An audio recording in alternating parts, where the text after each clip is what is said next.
Bem-vindos a mais um episódio do Timorcast, o podcast do Dirigente.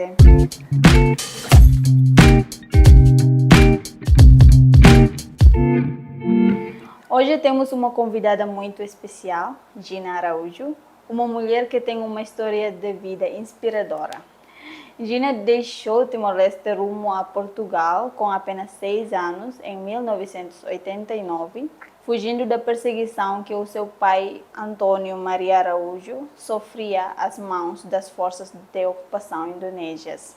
Antônio Maria Araújo, uma figura marcante na luta pela independência de Timor-Leste, testemunhou e denunciou os horrores cometidos durante a ocupação, apelando à comunidade internacional pela libertação do seu povo. Hoje, a sua filha, Gina, mantém o espírito de resiliência e coragem, trazendo para o presente novos sonhos e projetos. Criou o Mehi Midar, um projeto de fabrico de doces personalizados, e agora está a desenvolver um projeto com mulheres, um espaço de encontro e diálogo. Neste episódio, vamos explorar a história de Gina, os desafios que enfrentou e como o seu projeto atual tem como objetivo dar voz às mulheres timorenses, incentivando a partilha e a união. Vamos falar sobre a importância da liberdade e como Timor-Leste pode continuar a sua jornada rumo a uma verdadeira independência, tanto política como social. Sem mais demoras, vamos conhecer a história e as ideias inspiradoras de Gina Araújo. Gina, obrigada por teres aceitado o nosso convite. Eu que agradeço por me terem chamado, não é? Porque de facto eu acho que sou uma comum cidadã e então ser chamada para um podcast do Diligente para mim é uma honra e eu agradeço. Obrigada, e é o nosso prazer tê-la conosco. Gostaria de começar pelo início da tua jornada. Como foi para ti deixar Timor-Leste em 1989 com apenas 6 anos e chegar a Portugal com a tua família? Tens recordações desses momentos? Sim, como a Antónia disse, eu saí daqui com 6 anos e não fui só eu, fui eu, os meus 14 irmãos, e o meu irmão mais novo estava na barriga da minha mãe estava grávida do meu irmão mais novo e com os meus pais e a minha avó paterna. E então, ou seja, eu com 6 anos, não é? Como devem calcular, eu não tinha a mínima noção do que é que nós estávamos a fazer, não é? Simplesmente aquilo que aconteceu, o nome do meu pai estava na lista da Cruz Vermelha, eu acho que por 12 ou 14 anos de espera, e então foi mesmo aquela situação de, ok, o nome do meu pai foi chamado, então temos que ir. Ou seja, basicamente fomos quase como com a roupa do corpo, com algumas malas, e lá fomos os 15, 17, 18 pessoas a entrar num avião e ir rumo ao desconhecido, não é? Porque eu com 6 anos e de facto foi, mas uma coisa que eu fico feliz é que fomos nós todos, os meus pais tomaram a decisão para irmos todos juntos, não é? Porque, segundo a história de Timor, houve várias famílias que ficaram separadas nessa altura, que alguns foram só os filhos, e então, nesse sentido, os meus pais fizeram questão de irmos todos juntos, o núcleo familiar todo. Aquilo que eu me lembro, sinceramente, dessa jornada, não é? Com 6 anos, a memória que eu tenho, é engraçado que eu tenho memória associada à comida. Eu lembro-me de maçãs verdes. E então, e até perguntei à minha mãe, porquê que eu tenho essa memória das maçãs verdes? E ela disse, porque nós dentro do avião comemos maçãs verdes. E então, ou seja, é estranho, mas ao mesmo tempo as nossas memórias, não é? Não é? Elas funcionam por si só, não é? E de facto é a única lembrança que eu tenho das maçãs verdes, da viagem para Portugal. E quando chegámos lá, recebemos apoio muito da igreja e, de facto, porque fomos mesmo praticamente com a roupa do corpo, não é? E tivemos muito apoio também da comunidade timorense, que já estava lá a viver em Portugal, e, de facto, foi começar do zero. Uma família inteira a começar do zero. E foi assim que começou a minha jornada, aos 6 anos, a ir para Portugal. Sim, e o teu pai, Antônio Maria Araújo, teve um papel muito importante na luta pela independência de Timor-Leste. Podes contar-nos mais sobre essa fase da tua vida e as memórias que tens da sua luta? Uhum. Sim, o meu pai, ele sempre fez questão de contar a história da vida dele, do meu pai e da minha mãe, e mesmo da história de Timor, mas eu sempre digo que o meu pai sempre contou como se fosse uma história para crianças. Então, ou seja, ele nunca passou aquela ideia muito traumatizante da guerra, ele sempre passou essa noção de que como se estivesse a contar uma história para umas crianças e de facto ele baseado com os factos, mas de uma maneira muito mais leve, pode-se assim dizer. E ele de facto passou por muitas situações traumatizantes, porque ele esteve preso com o meu avô, e ele tem, ou seja, a história dele a nível da luta pela independência do país é ele, como muitos outros, não é, que fizeram parte desta luta, passaram por momentos muito traumatizantes, não é? Mas ele de facto nunca nos passou aos filhos esta noção traumatizante. Ele sempre foi muito realista a contar os factos, mas ou seja, eu acho que ele teve muita sabedoria a passar a história de Timor. E então, mesmo eu a voltar para Timor, eu acho que eu nunca tive aquela noção muito. Eu tenho a noção da história, mas ao mesmo tempo nunca tive aquela noção traumatizante através dos meus, tanto do meu pai como da minha mãe. E então, mas de facto ele teve uma história muito, não é? Teve um grande peso, mas ao mesmo tempo ele sempre passou esse peso com uma leveza para nós os filhos. E eu acho que isso, olhando para trás, eu acho que ele foi ele teve uma inteligência emocional para gerir isto e passar esta história de uma forma mais leve. Então, quando é que se apercebeu que a história que o pai contava era uma história triste e de horror, de terror? Quando é que se apercebeu disso?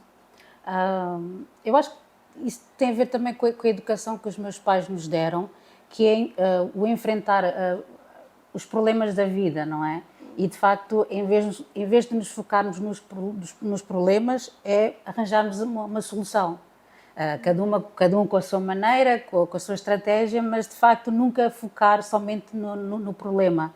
É como eu digo, ele abordou o problema, ele foi realista, mas a maneira como ele passou é como se fosse uma história para crianças. Então, no sentido, eu como filha, ao ouvir, eu tenho a noção daquilo que aconteceu, mas eu não carrego o trauma, ele não passou o trauma em si, da história, mas passou os factos e depois, de certa forma, deu-nos a opção de nós vermos, ok, de nós próprios analisarmos. Sim. Que eu acho que isso também faz parte da independência, não é? Que é nós, por nós mesmos, chegarmos ou analisarmos as coisas, não é alguém dizer é isto ou é aquilo e ele dá uma versão e depois nós próprios é que vamos desenvolver a nossa própria visão dos factos.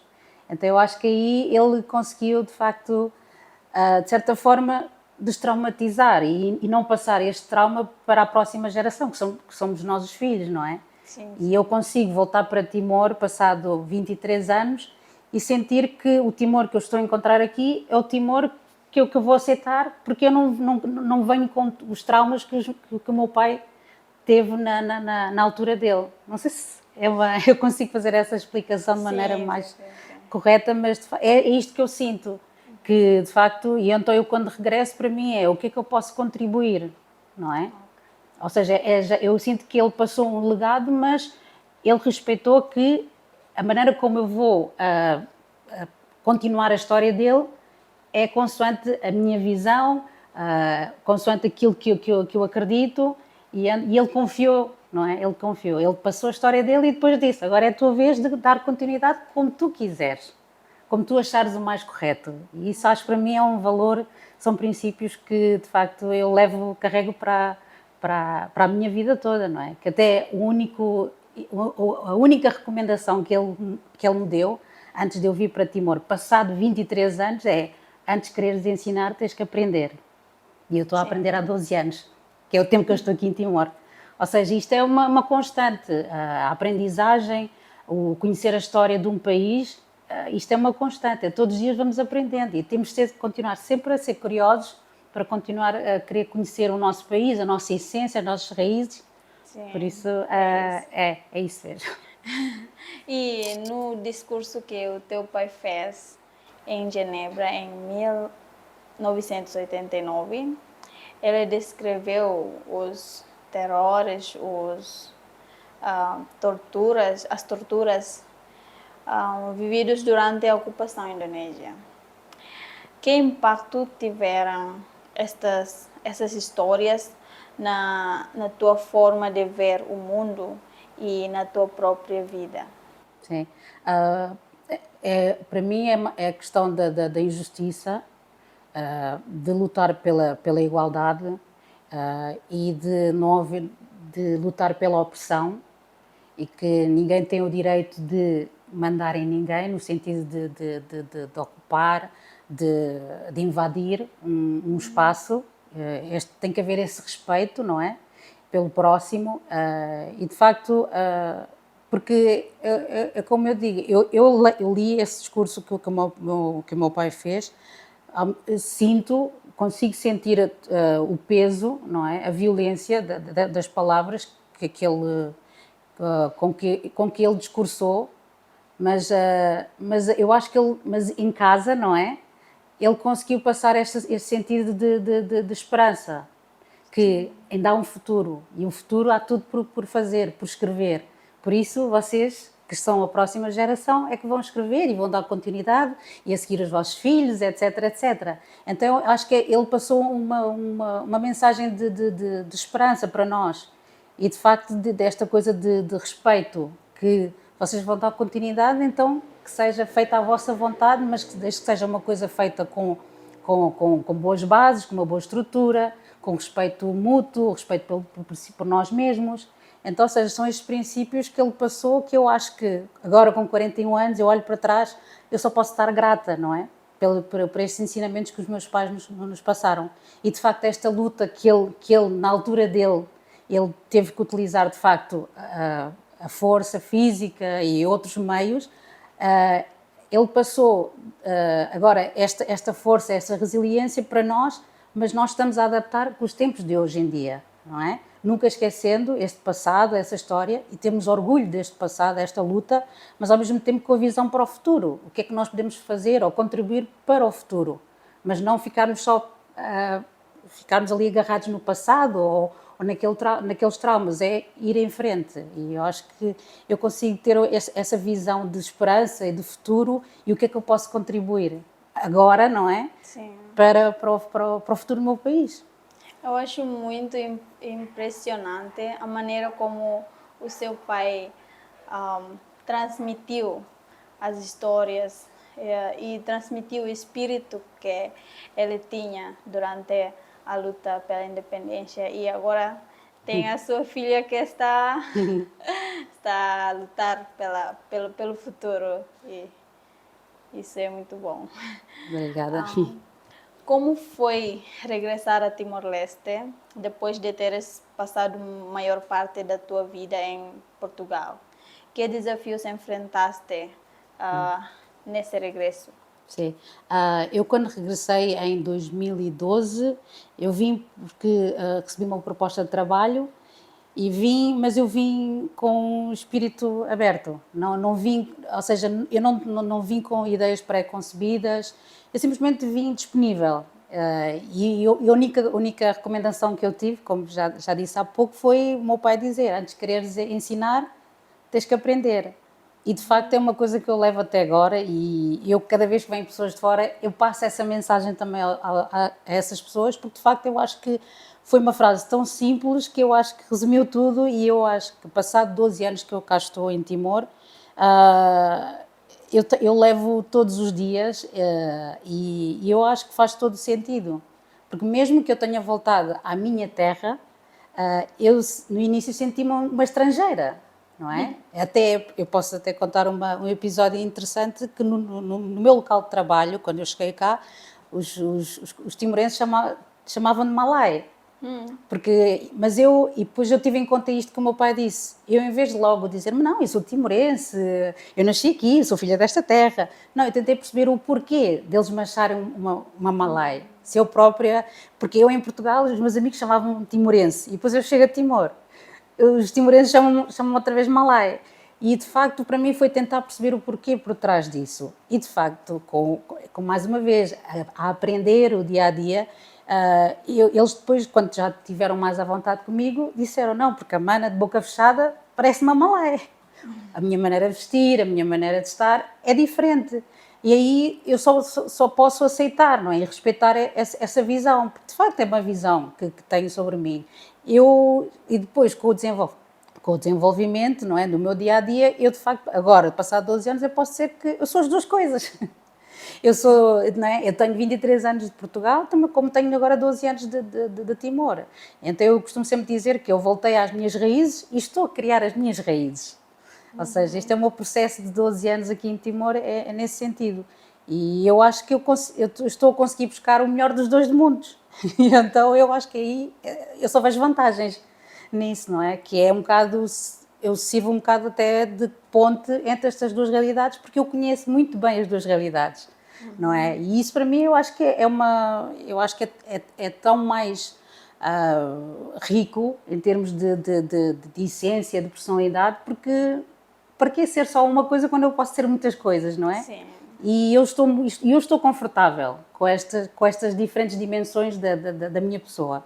É a mesma coisa que eu estar num ambiente em que se calhar tenho uma pessoa portuguesa ao lado e falar em português e logo a seguir tem uma pessoa timorense e eu falar em téton com a maior naturalidade e trocar as duas línguas e falar as duas línguas com a maior naturalidade. E eu acho que isto é uma riqueza humana que eu acho que só tenho a agradecer pela experiência.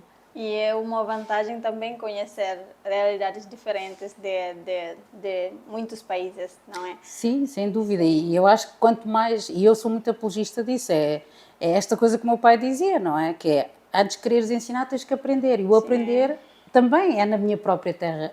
Eu cheguei aqui, mas eu não conhecia Timor. Eu ouvia as histórias, em casa os meus pais e os meus irmãos mais velhos falavam téton, mas até o próprio téton que eu ouvia em casa, quando eu cheguei aqui, não era igual, não é? Sim. Ou seja, foi de facto a aprender do zero. Então para mim Timor era como se fosse um livro em branco e eu comecei dia após dia fui escrevendo, fui tirando as minhas ilações, fui observando.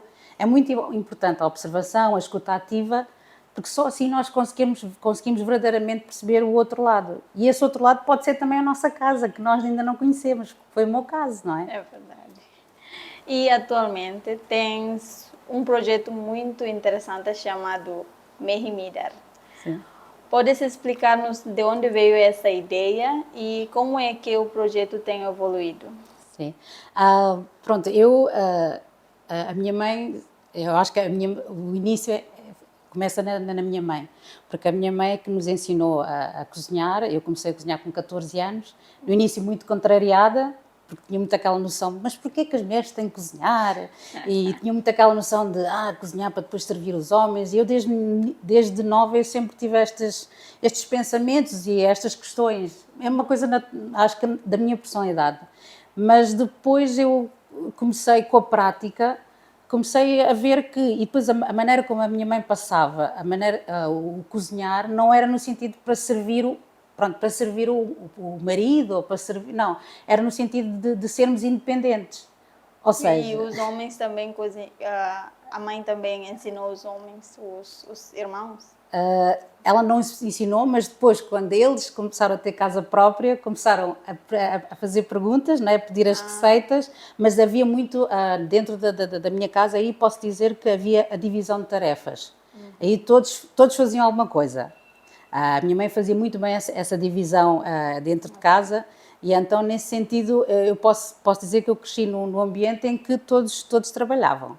Todos faziam alguma coisa dentro de casa. Mas a minha mãe sempre passou esta coisa de cozinhar como seres independente. Porque se tu consegues te alimentar a ti mesma, tu és independente, não dependes de ninguém para sobreviveres. Porque eu acho que nós, para sobrevivermos, temos que comer, Sim, não é? Acho sim. que é a base. Então, se nós temos essa base e nós conseguimos colmatar essa questão, é uma forma de independência, não é? E eu vejo o cozinhar nesse sentido. Então, se eu vejo um prato que eu quero mesmo comer e quero deliciar, e se eu própria vou preparar, e preparar com carinho, com amor, que foi a maneira como a minha mãe nos ensinou a cozinhar, então eu acho que é uma riqueza, não é? É uma vantagem, eu acho que é uma ferramenta essencial na vida de uma pessoa. E então, mas começou com 14 anos, e eu, de facto, aqui em Timor, fui desenvolvendo esse lado. Tive a possibilidade em Portugal de participar num programa de culinária. Sim. E isto ajudou-me a ver que, passado há muitos anos, dizer, olha, por acaso, por que não transformar uma paixão minha, porque a culinária depois transformou-se numa paixão. No início era uma obrigação e passou por uma paixão. Então, e depois eu pensei, então por que não transformar um negócio, transformar a minha paixão num negócio? Que eu acho que até é um negócio até que uma pessoa leva com mais alegria, não sei. Sim. E então foi nesse sentido que eu, há mais ou menos 1 ano, 2 anos, criei o Mehimider, mas não criei sozinha, até o próprio nome, se eu puder contar a história, né, muito rapidamente. Claro que sim. O Mehimider nasceu de uma conversa entre mim, o meu marido, um dos meus melhores amigos, o Ricardo, e a minha irmã Stella. Estávamos numa cerimónia fúnebre, no Liamate, e então estávamos ali a falar sobre que nome é que posso dar ao meu negócio, e foi praticamente um brainstorming entre 4 pessoas, 4 cabeças, que depois o meu amigo Ricardo diz, olha, e se queres uma coisa que é para sonhar, e não sei, como é que se diz em Tetum doces sonhos ou sweet dreams? E eu, Mehimider. E quando eu, não é? Porque eu queria que fosse em Tetum. Sim. E então quando eu disse Mehimider, nós todos olhámos, os 4 olhámos uns para os outros, é isso, Mehimider, pronto. E então, ou seja, numa situação menos positiva, que era uma cerimónia fúnebre, também podemos ser criativos e também podem aparecer ideias deste género, não é? E de facto o Mehimider nasce deste sonho que eu tinha. E de facto, para mim, o Mehimider é também realizar os sonhos de outras pessoas através da comida, que não é só através dos bolos, mas através de pratos que são confeccionados por mim, em que de facto eu envolvo o cliente para ele, a cliente, para sonhar e eu sonhar juntamente com ele ou com ela. Eu digo sempre que o meu negócio é uma parceria entre mim e o cliente. Não sou eu que vou ditar as regras. Há uma troca de ideias e muitas vezes alguns clientes que vêm sem ideias, mas eu, através da comunicação, através da escuta ativa, de fazer perguntas, eu consigo, de certa forma, arrancar a essência do cliente e passar isso para a comida. Eu sei que é assim uma ideia um pouco, que eu digo sempre que o Mehimider é uma junção de culinária e comunicação, que são duas coisas que eu gosto muito de fazer, são coisas que eu de facto, são 2 paixões minhas que eu estou a juntar num só negócio. E então, ou seja, são pessoas a sonharem com a minha comida e ao mesmo tempo eu sonhar juntamente com elas. E elas, de certa forma, também estão a realizar os meus sonhos. Sim, e agora como é que o projeto está evoluindo? Sim, eu sinto uma evolução a nível de, por exemplo, o aumento de clientes, ou clientes que eu, por exemplo, já chego a fazer encomendas, de receber encomendas de bolos, por exemplo, para uma família inteira. Ou seja, porque as pessoas já começam a ver que, de facto, existe um atendimento ao cliente que, embora eu não veja o cliente ou o cliente diretamente, a maior parte da comunicação é feita pelo WhatsApp, mas, de facto, as pessoas sentem que eu estou lá. Ou seja, para mim, falar pelo WhatsApp ou estar frente a frente é igual. Eu sou a mesma pessoa. E eu acho que as pessoas conseguem sentir isso. E depois a maneira como eu dou as sugestões, com base na experiência que eu já tenho a nível de culinária, e então há aqui uma troca e os clientes de facto se sentem envolvidos e eles próprios chegam a alturas que eles dizem, eu já estou empolgado para ver o bolo. No início às vezes, é qualquer bolo, um bolo simples está bom. E eu digo, comigo não há bolos simples, comigo há uma coisa personalizada, que a pessoa sinta que, eu digo sempre, eu não entrego só um produto, eu entrego uma experiência. Desde que a pessoa me contacta até o bolo chegar à pessoa, a pessoa deliciar o bolo, ou seja, é uma envolvência, uma experiência desde o início até ao fim. E eu acho que, por exemplo, eu não tenho feito muita comunicação, publicidade, porque a publicidade tem sido feita mesmo entre os clientes. Sim. Eles têm estado a passar a informação boca a boca, que eu acho que é o mais orgânico e o mais natural. E eu sou muito...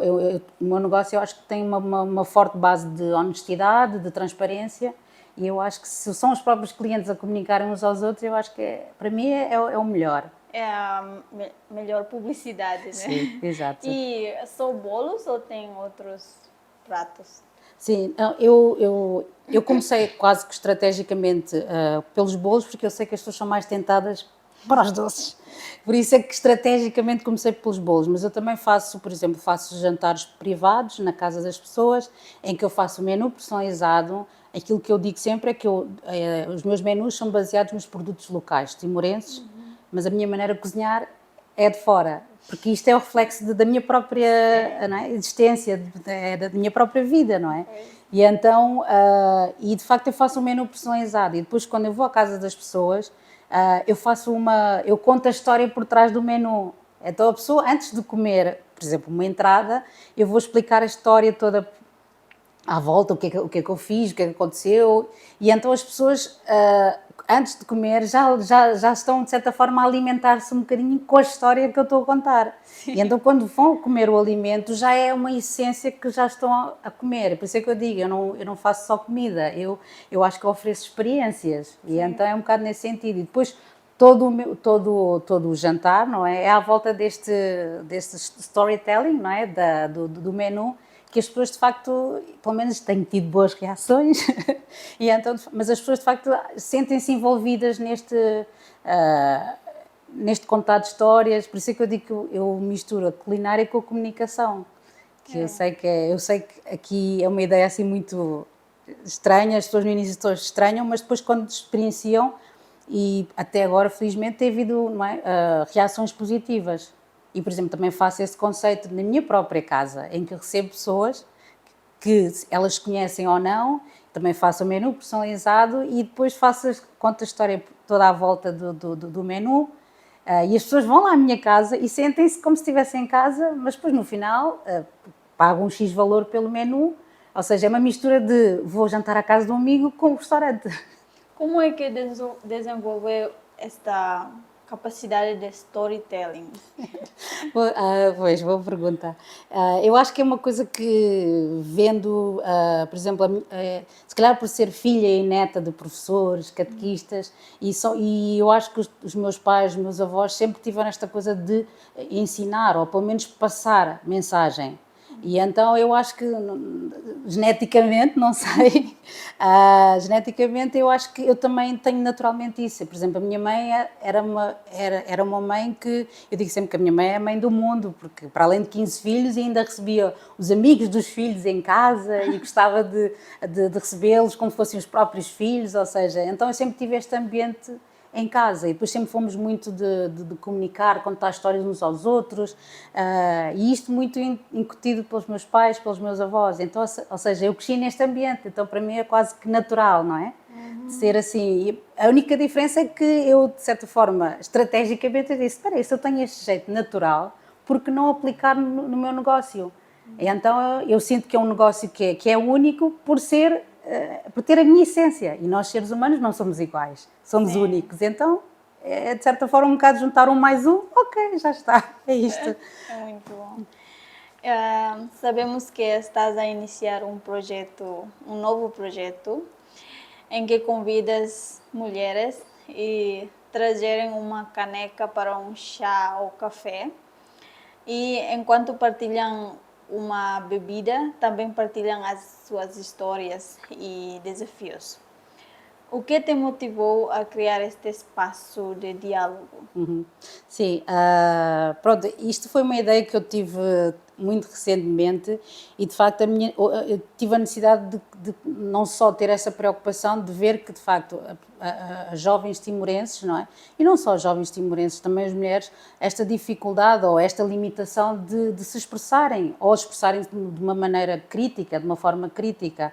E eu pensar o que é que eu posso contribuir para, de certa forma, é o que eu digo, plantar aqui uma semente, não tenho a ambição de mudar, não é, toda a realidade de Timor, mas pelo menos o que é que eu posso contribuir pronto, estas ideias, como eu digo, as minhas ideias aparecem muitas vezes, às vezes em sonhos, às vezes quando eu estou a cozinhar, e de facto apareceu esta ideia que, porque não através das artes, não é?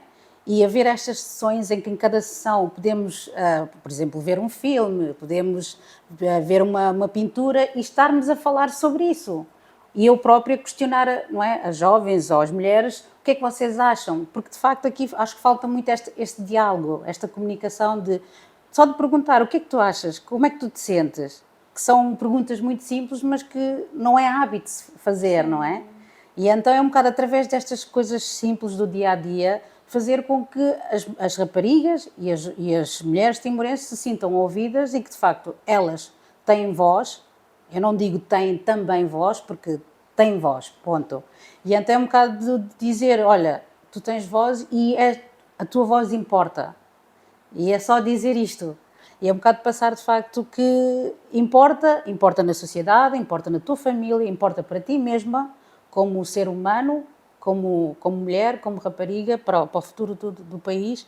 E então é um bocado juntar, porque eu vejo que, e depois o nome em si que eu idealizei, que é o Café Feto, porque de certa forma, porquê Café Feto? Porque existe de facto este ato social, né, de beber café, que aqui em Timor e em alguns sítios que é muito associado, os homens vão se sentar para beber o Beber café. café. Mulheres Exatamente. bebem chá. Exatamente. E eu pensar assim, peraí, mas o beber café é um ato social Sim. que não tem que ser necessariamente associado só aos homens, porque não também às mulheres. Sim. E de facto aqui esta coisa de trazer a caneca para encher com o pensamento crítico, não é? É nesse sentido de eu achar que tem que haver um espaço em que nós, mulheres, estejamos juntas a falar do que nós quisermos e sentirmos à vontade para nos expressarmos, a dizer, olha, hoje senti-me mal, hoje não tive vontade. E isto é uma coisa humana, natural, e nós não podemos dizer que a sociedade impõe que a mulher seja assim, assim, assim. Não, nós é que vamos impor aquilo que nós queremos ser. Não é? E é um bocado, de facto, dar essa voz ativa à mulher, à jovem timorense, mas através de uma maneira muito descontraída, através das artes, que é como eu tenho esta base de artes também muito, muito, muito vincada em mim, e é um bocado a passar essa mensagem e, de facto, se eu tenho esta capacidade, posso dizer, de comunicação, por que não usar isto em prol da minha comunidade? Sim. E eu acho que as perguntas, quando se faz perguntas, porque de facto nós não perguntamos muito no dia a dia. Só a simples pergunta: está tudo bem? Como é que tu te sentes? Não é?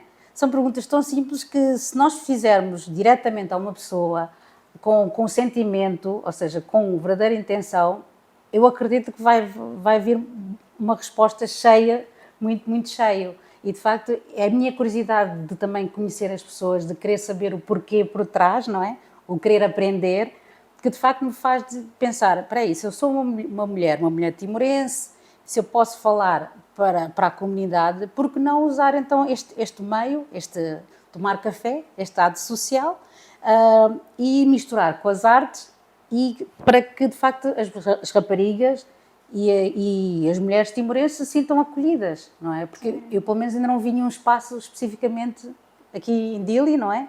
Em que haja isso, mas de uma forma muito despretensiosa, como eu digo. Eu simplesmente foi aquela minha necessidade de ver uma questão e querer dar uma solução na prática. Sim, eu acho que aqui não há muito espaço para as mulheres sentarem e falarem do que passaram durante o dia.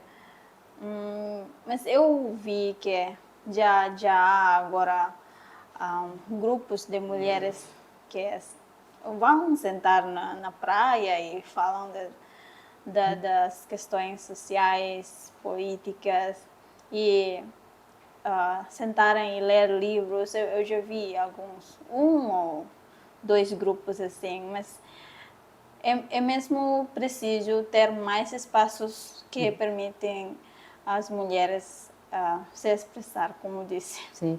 Não, e depois não é só esta questão, depois juntar, nós mulheres temos que nos juntar. Sim. E esta coisa de apoiarmos umas às outras, porque, por exemplo, estes grupos existem, mas separadamente. E por que não juntarmos todas e dizer, olha, eu tenho esta questão, se calhar eu posso te ajudar com esta questão. E isto, através do diálogo, da comunicação, eu acho que pode-se criar, de facto, estas redes de apoio, não é? E, de facto, dizer que, olha, nós, quando juntas, vamos mais longe, não é? Sim. E é um bocado aquilo que eu escrevo no conceito do café feto, que é quando uma mulher avança, ela leva todas com elas, não é? Todas com ela. E então é um bocado nesse sentido. É o que eu digo, de uma forma muito despretensiosa, muito humilde, muito com as minhas possibilidades, não é? E isto com grande apoio também da ABUT, que vai ceder o espaço. Já agora um grande obrigado à Amana Dulce Turquel, da diretora da ABUT, que de facto alinhou no projeto, na minha ideia, e mais é o que eu digo, e são mulheres juntas que estão a criar isto e mostrar para as nossas jovens timorenses que, olha, nós juntas podemos ir em frente e vamos mais fortes e podemos ir muito mais longe. Porque claro. Isto também é uma ideia que eu também trouxe da minha própria experiência de família, que nós somos 7 raparigas, 7 filhas, não é? E então nós sempre tivemos esta coisa de comunicar, de falar umas com as outras, se uma tem uma ideia, uma boa ideia, dizer, olha, muito boa ideia, olha, queres ajuda? Então, ou seja, isto para mim é uma dinâmica natural. Felizmente eu cresci neste ambiente, mas eu não fico contente, olha, eu já tenho, os outros não quero saber, não, pelo contrário, se eu tenho, porque é que os outros não podem ter?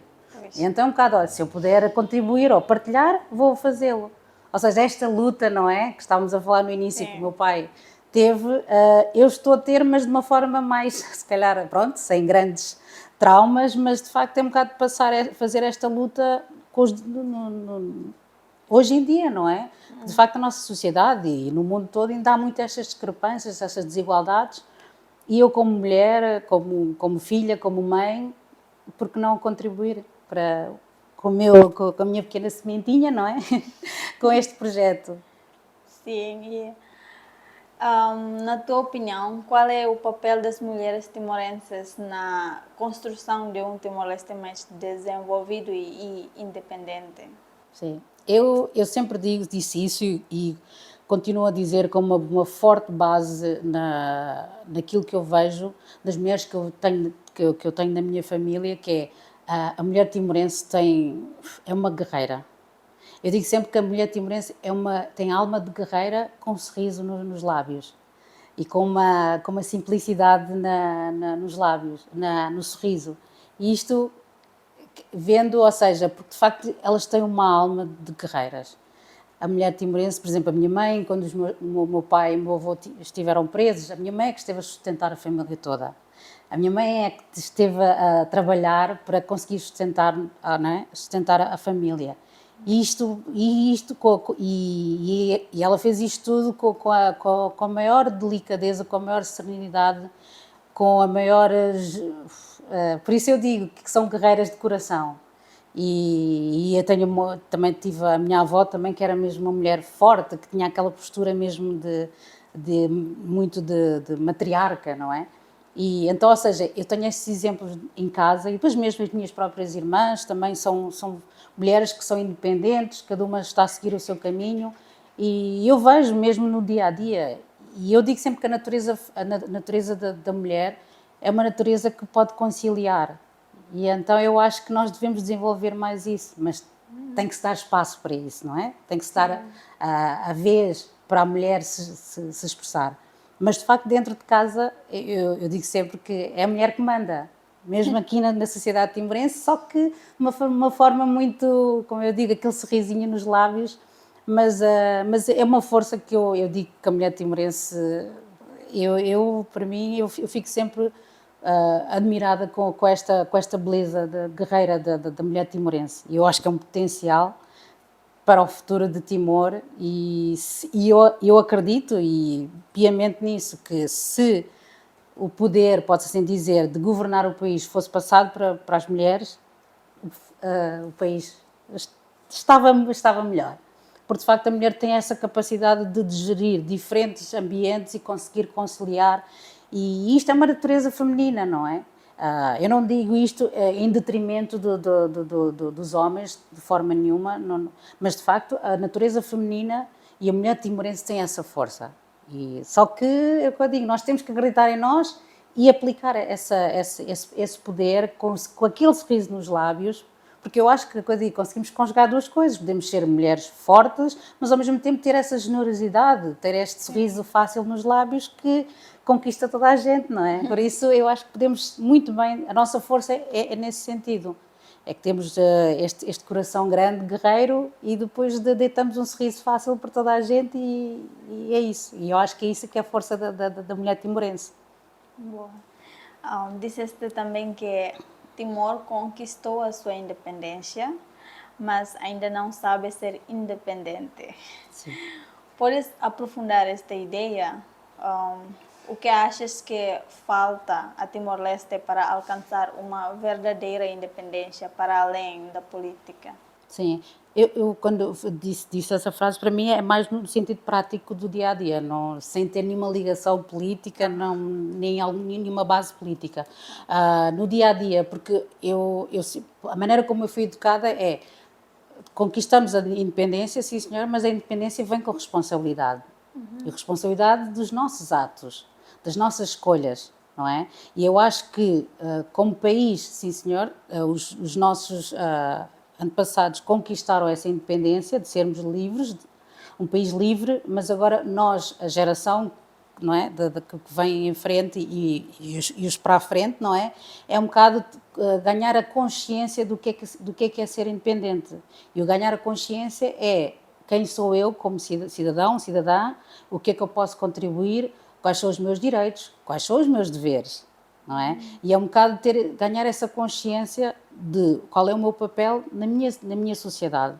E eu acho que isso ainda está um pouco em falta e é um bocado atirado, nós não temos isso porque o governo não dá, mas há coisas que nós próprios, como seres independentes ou como estando num país independente, nós temos que lutar por isso.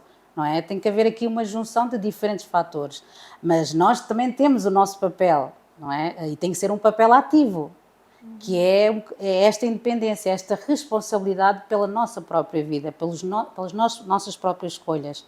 Eu acho que aqui ainda falta essa consciencialização, mas que com o tempo poderá fazer isto e são diferentes fatores que podem ajudar para este desenvolvimento, que é em casa, incutir isto nos filhos, não é? O facto de mostrar à criança, de facto, olha, os teus atos têm consequências. E é um bocado, e isto também é esta parte do pensamento crítico, porque é que eu vou fazer isso?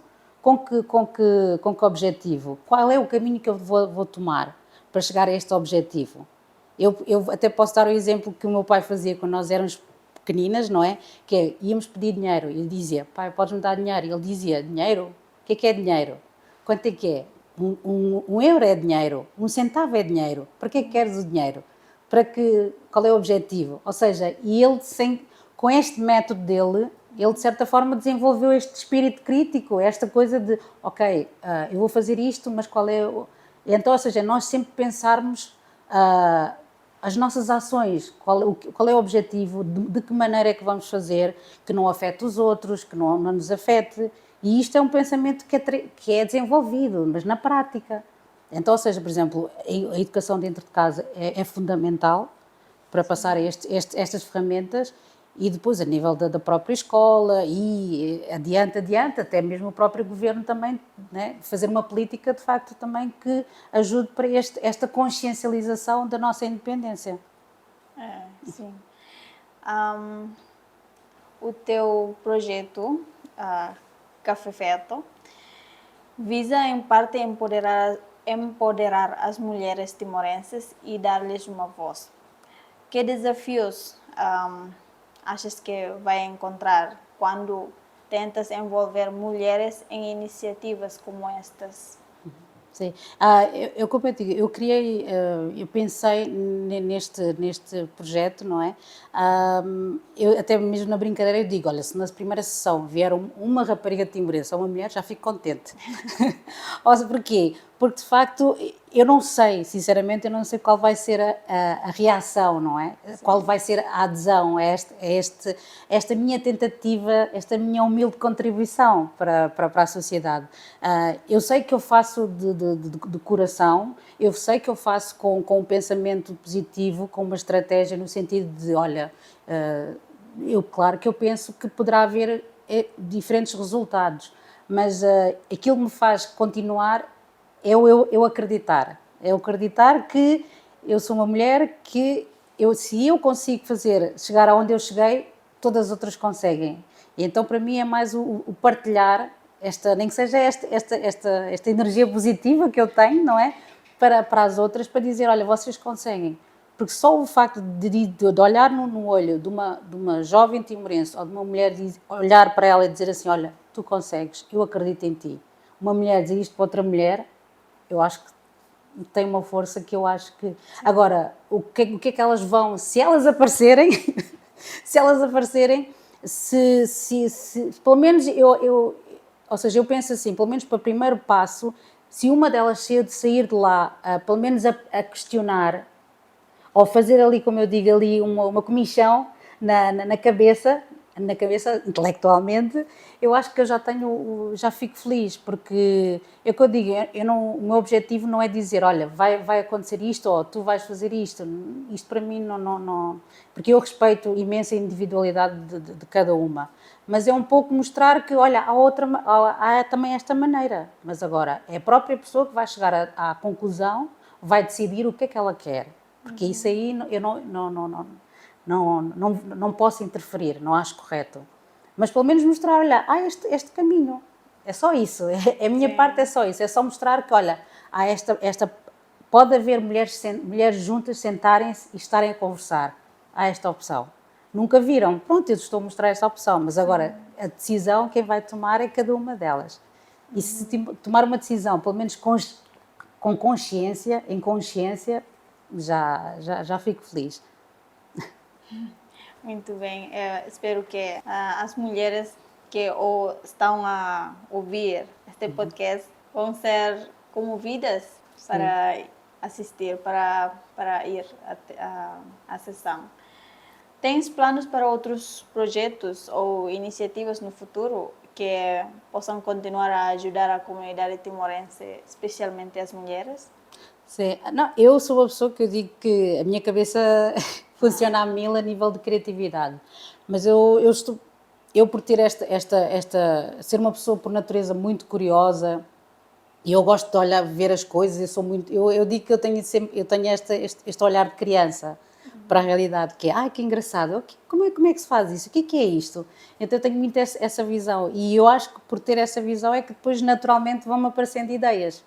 E então, como apareceu esta ideia, irão com certeza aparecer outras, mas de facto eu tento sempre perceber muito bem qual é a realidade primeiro, para depois ver uma solução que eu acho que seja o mais adequado, tanto para a sociedade, como também se eu posso executar ou não, porque eu sou muito pragmática na resolução de problemas, porque eu posso não ter essa capacidade ou não ter os meios, e então, ou seja, eu tento sempre ver dentro das minhas possibilidades, qual é a solução que eu posso dar, que não envolva muito o fator monetário e que seja uma coisa boa para todos, não é? Sim. E, por exemplo, o Café Feta, de facto, é como eu digo, é quase é a parte de responsabilidade social do meu negócio, em que eu vou, de facto, da minha parte, o que é que eu vou ou seja, disponibilizar?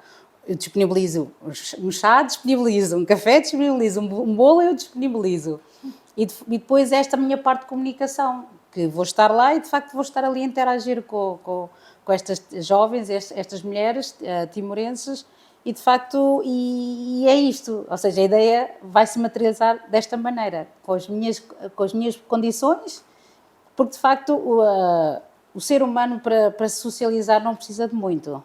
Até se tivesse um copo de água, O importante é o conteúdo, não é? Sim. É esta comunicação, esta troca de ideias, de pensamentos que vai haver. Isto para mim é que é a essência deste projeto, não é? Mas é pegar numa coisa sociável, não é? O café, beber um café e de facto introduzir isto.